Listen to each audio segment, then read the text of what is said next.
राधा और कृष्ण की प्रेम कहानी भारतीय संस्कृति में सबसे पवित्र मानी जाती है।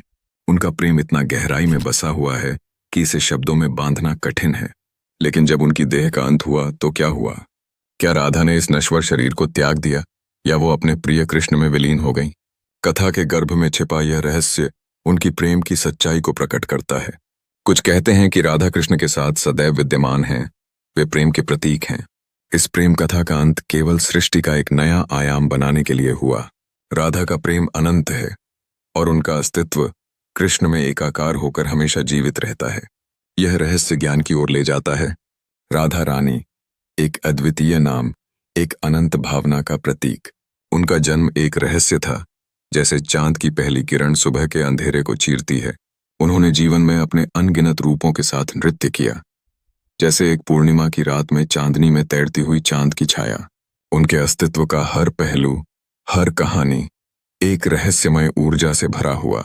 कई मान्यताएं हैं, कमल के फूल पर प्रकट होना, योगिनी का स्वरूप धारण करना, शक्ति के अवतार के रूप में सजीव रहना। इनमें से हर कथा उनके प्रति श्रद्धा का परिचायक है, एक गहरी भक्ति। उनकी एसेंस हमेशा से अदृश्य रही है, यथार्थ से परे। और उनकी मृत्यु, वह तो केवल एक नया अध्याय है, एक रहस्य जो अभी भी जीवित है। राधा रानी का अस्तित्व, उनका प्रेम और उनके सर्वोच्च रहस्यों को जानने की इच्छा हमेशा मानवता की आत्मा में बसी रहेगी। वृंदावन, जहाँ की नीली छतरी में कृष्ण की मुरली की धुन बहे, वह स्थान है जहाँ हर पतझड़ में प्रेम की नई कहानी छुपी होती है। हर पगडंडी पर चलते हुए आपको ऐसा लगता है जैसे हवा में राधे राधे की गूंज सुनाई दे रही हो, जो आपकी आत्मा को छू जाती है। यह केवल शारीरिक प्रेम नहीं है, बल्कि एक दिव्य और अद्वितीय प्रेम है जो अनंत तक फैला हुआ है। लेकिन एक दिन यह प्रेम एक कठिन परीक्षा से गुजरा। दूरी का भय, जो हमेशा के लिए रूपांतरित हुआ, उसने प्रेम को तटस्थता के रास्ते पर भेजा। प्रेम की यह यात्रा एक मिशन बन गई, जिसमें देह और आत्मा के बीच की बारीकियों को समझने की आवश्यकता थी। प्रेम का यह सफर वृंदावन के पार जाकर भी जिंदा रहा, हमेशा के लिए यादों में बस गया। यह परीक्षा केवल दूरी की नहीं, बल्कि आत्मा की सच्चाई को भी उजागर करने वाली थी। वृंदावन का प्रेम हर चुनौती को पार कर अंततः अपने गहरे अद्वितीय स्वरूप में विद्यमान रहा। चार राधा की अंतिम यात्रा। एक दिन बिना कुछ बताए राधा वृंदावन से चल पड़ी।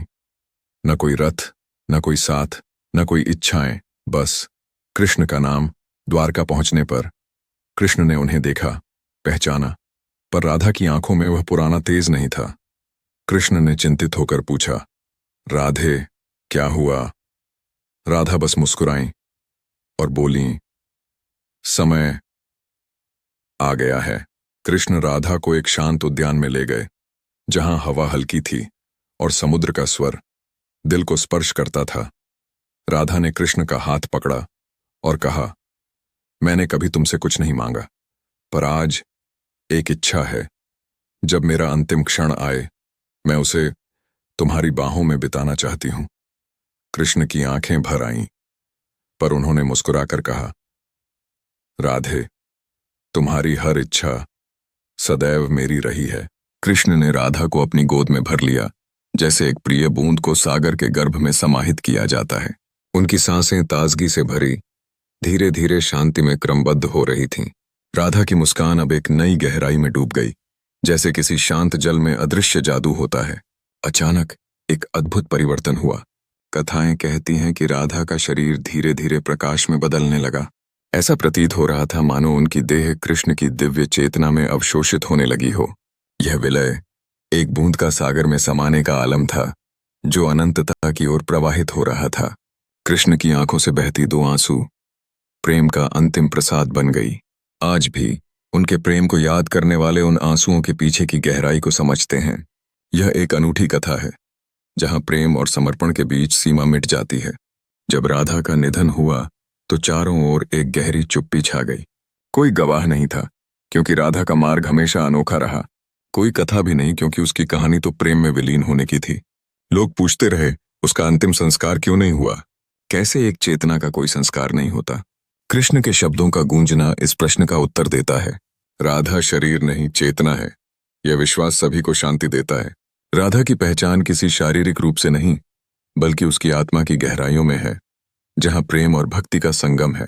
उसकी चेतना प्रेम के असीम महासागर में समा गई, जैसे बूंदें समुद्र में विलीन हो जाती हैं। इसीलिए राधा का अंतिम संस्कार नहीं हुआ। उसकी आत्मा को तो सिर्फ एक नई यात्रा पर निकलना था।